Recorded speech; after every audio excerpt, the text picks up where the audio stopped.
Au Bénin, le journaliste béninois Tranquillin Arcade Benotin a publié un livre sur l'immigration clandestine en Europe. Il s'agit d'un récit autobiographique sur les rêves de l'auteur de se rendre en Europe et les efforts conséquents effectués pour atteindre cet objectif. Reportage de Lefty Ounou, commenté par Marcel Farba Maroun. Au Bénin, le répertoire littéraire s'est enrichi d'un nouveau roman. Intitulé Ma résilience, ce livre est l'œuvre du journaliste béninois Tranquillin Arcade Benotin.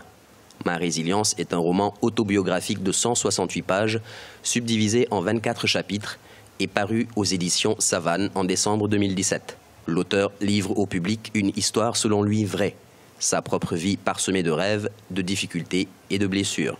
C'est une autobiographie. J'ai raconté dans ce livre une partie de ma vie, une partie de mon expérience.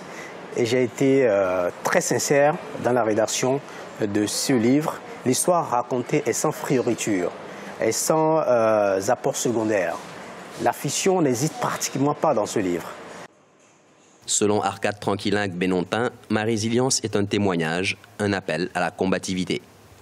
C'est un roman en réalité qui parle de la situation en Afrique et dans les pays en voie de développement. Vous le savez, l'environnement n'est pas toujours aisé.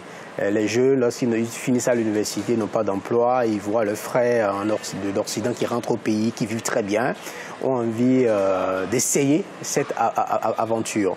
Mais dans cette ambition, généralement, ils se retrouvent confinés dans une situation inexplicable, comme ce qui se passe actuellement en Libye. Ceux-là, en partant de leur pays, ils étaient loin d'imaginer qu'ils allaient se retrouver confinés dans cette situation. Ils sont partis avec 2 000 euros, 3 000 euros, 4 000 euros, 5 000 euros. Des montants vraiment qui devraient leur permettre de s'affranchir dans leur pays d'origine. L'aventure de la réalisation de son roman a commencé en juin 2010.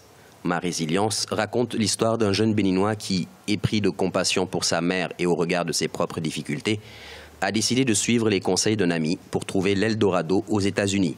La publication de ce roman intervient dans un contexte où le monde est secoué par les crises migratoires, dont les naufrages des migrants africains en mer et l'esclavage en Libye.